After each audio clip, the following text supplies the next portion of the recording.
Bonjour à tous et bienvenue dans cette nouvelle vidéo. La dernière fois on parlait de pigments liquides pour les résines d'imprimante 3D et aujourd'hui on va parler de pigments en poudre. Et restez jusqu'à la fin puisqu'on va parler de pigments un peu particuliers.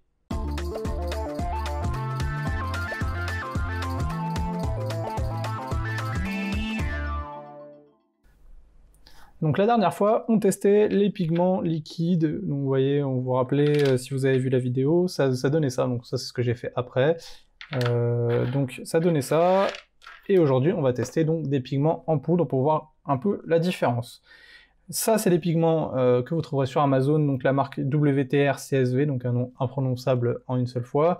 Dedans, il y en a 30 coloris différents. Donc c'est des pigments en poudre.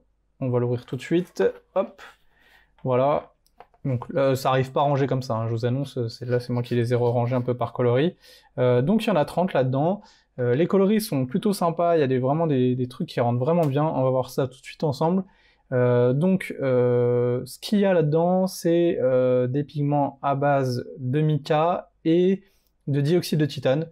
Le dioxyde de titane, ça a fait un peu polémique, surtout dans tout ce qui est alimentaire, hein, c'est un E171 si je ne me trompe pas, hein, c'est quelque chose qui est rajouté dans certains produits pour les blanchir, et notamment les dentifrices, mais voilà, ça fait un peu polémique puisque c'est apparemment un petit peu toxique, en tout cas pour tout ce qui est contact alimentaire, si on en consomme, etc., et si on en consomme en grosse quantité.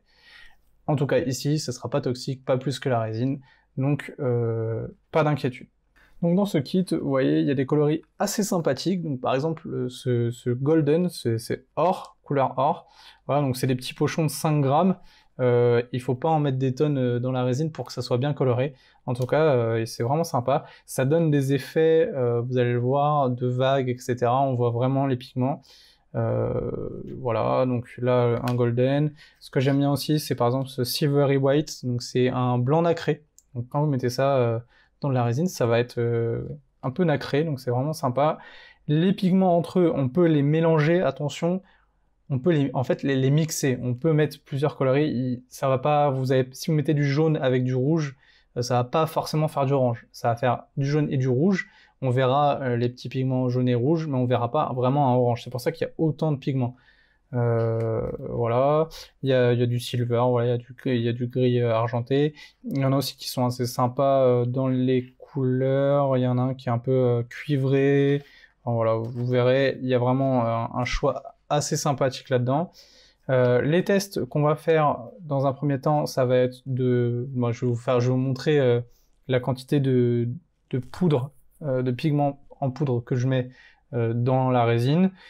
Qu'est-ce que ça fait, comment ça réagit avec la résine, on va voir ça ensemble. Et on va tester après un mélange du coup de deux poudres, un mélange d'une poudre avec des pigments liquides, pour voir est-ce que ça rend bien aussi ensemble les uns avec les autres.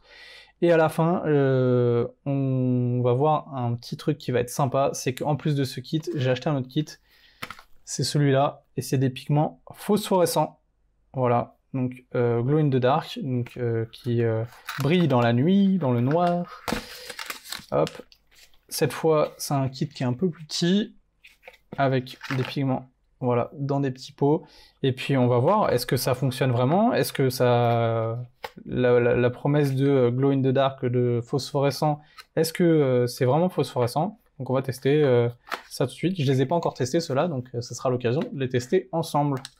Alors pour ce test, pour le premier test, on va tester seulement de la résine transparente avec un petit peu de poudre pour voir ce que ça donne. Donc qu'est-ce qu'on va tester? On va tester par exemple ce golden, ce doré, voilà, on va voir ce que ça donne.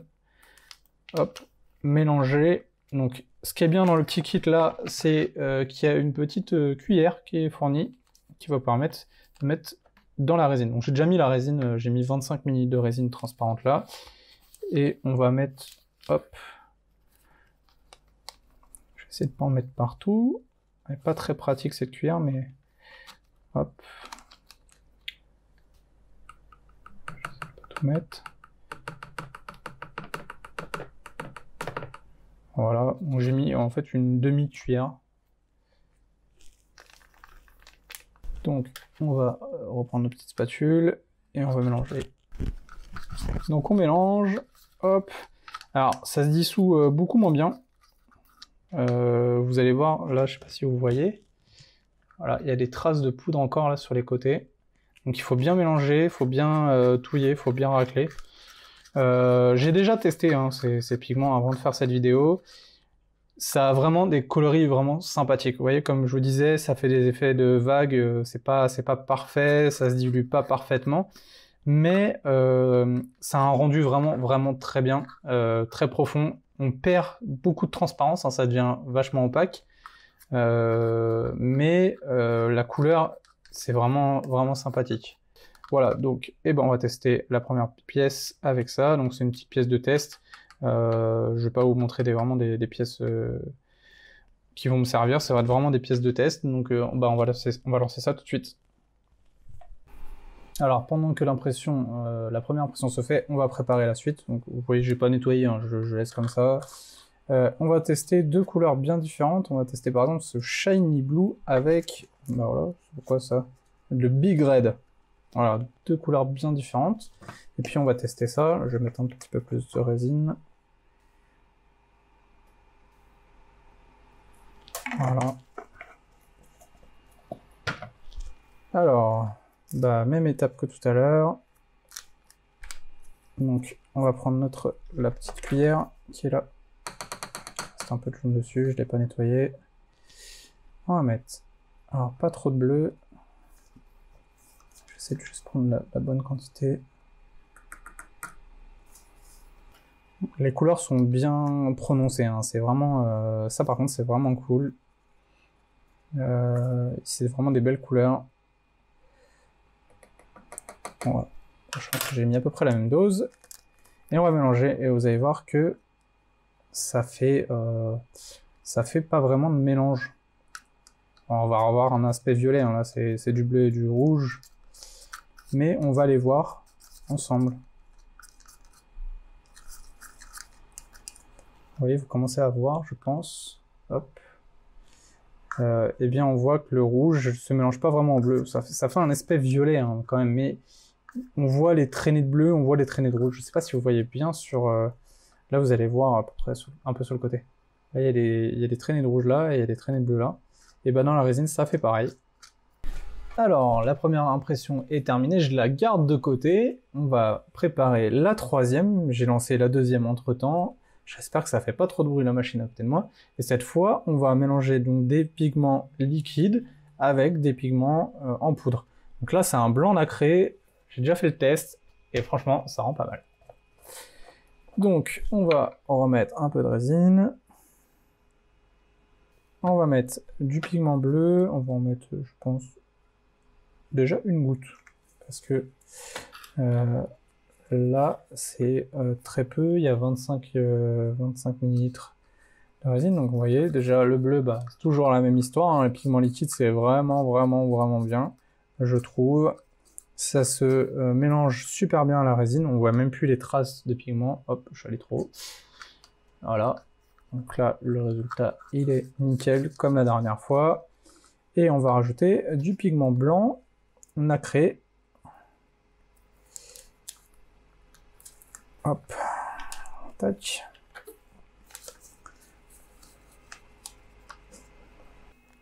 Et on va mélanger. Donc vous voyez, hein, ce que je vous ai pas montré, je pense, jusque-là, c'est quand on mélange, bah, ça fait des petites boules de poudre. Et donc il faut bien mélanger. Casser, en fait ça fait des grumeaux, quoi, voilà. Pour les pâtissiers en herbe, ça fait des grumeaux. Et donc il faut bien casser les grumeaux. Et là vous voyez déjà, il y a un voile nacré à l'intérieur, un voile blanc. Et ça, c'est vraiment sympa à imprimer. Vous voyez, alors, le rendu est pas aussi brillant à la caméra qu'avec mes yeux, je pense. On mélange bien. Et on va mettre ça dans l'imprimante juste après. Vous allez voir, le rendu est vraiment cool. Alors, maintenant qu'on a tout testé, je vous garde bien sûr tous les résultats pour la fin. La troisième impression est en cours. Et il me restait, donc tout à l'heure, vous vous rappelez, il y avait du jaune avec, enfin du transparent avec du doré. Donc on va remettre la fin de la bouteille de résine. J'arrive à la fin.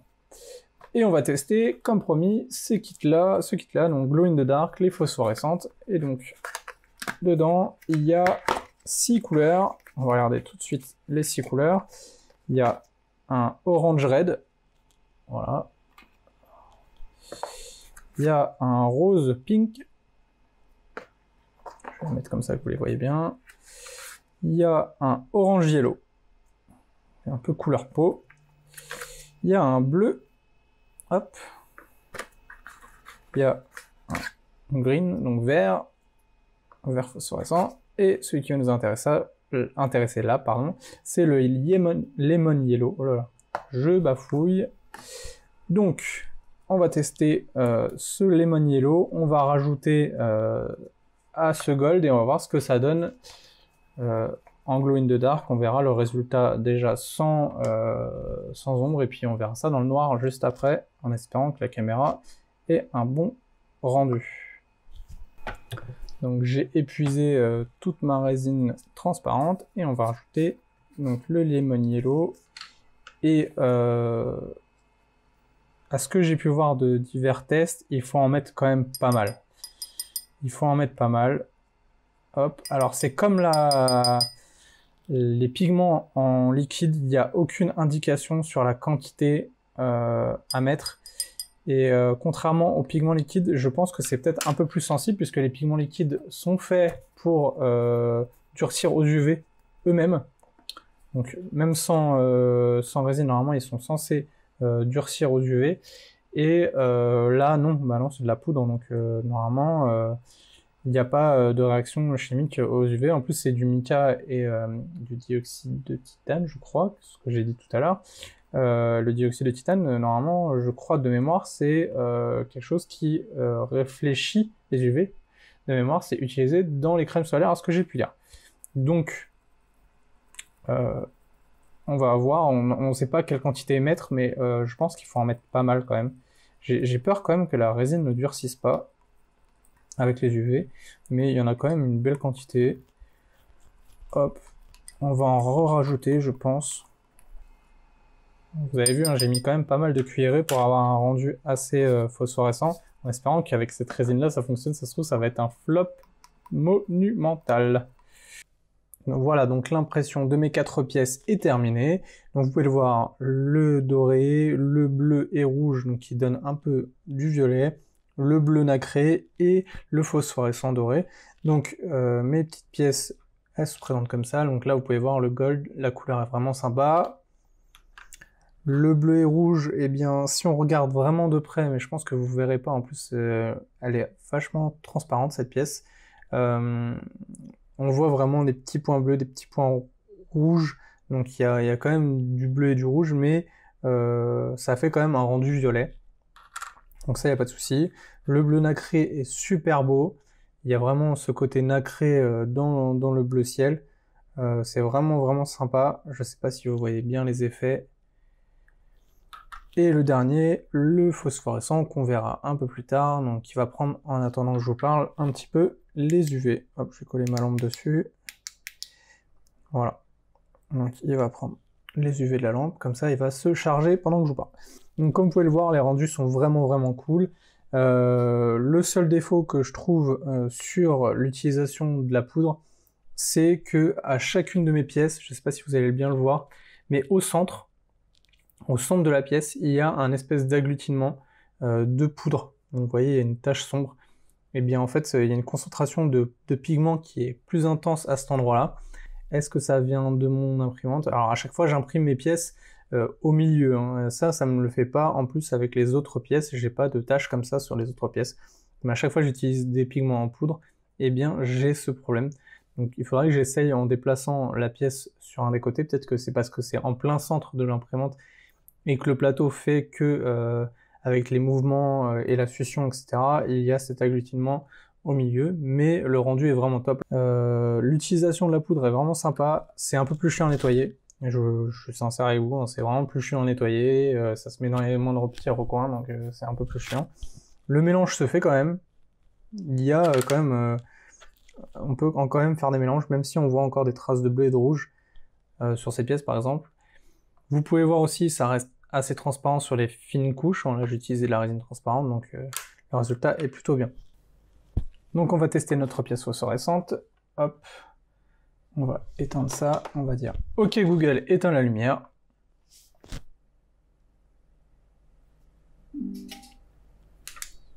Et si on éteint la lampe, et ben vous pouvez voir que c'est phosphorescent, ça fonctionne.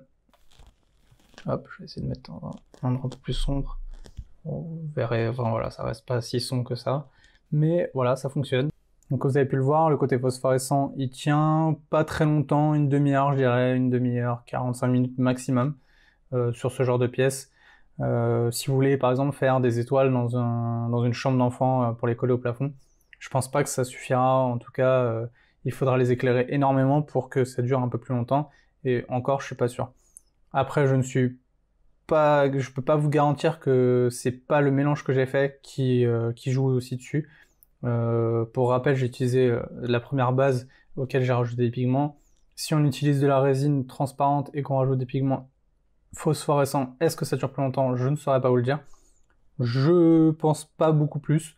Mais en tout cas, c'est assez sympathique de savoir qu'on a une pièce au moins qui est phosphorescente. On peut imaginer faire de la pièce multicolore, comme, hop, je le fais tomber, comme cette pièce-là, voilà. Donc ça, c'est imprimé en 3D. Vous verrez la vidéo bientôt en speed, donc en accéléré. C'est du blanc nacré, avec du bleu dedans et du noir. Je l'ai poncé et je l'ai verni. Voilà, donc on peut faire des trucs sympathiques comme ça aussi avec les pigments. Donc ces produits-là, ça reste quand même vachement sympathique. Si on veut teinter des résines transparentes, des résines blanches, ça reste vraiment sympathique. Donc n'hésitez pas à acquérir ce type de produit, ça coûte vraiment pas cher et c'est assez simple à faire. Merci d'avoir suivi cette vidéo, n'hésitez pas à vous abonner si ce n'est pas déjà fait. Merci encore pour tous vos commentaires et vos likes, et à bientôt pour une nouvelle vidéo.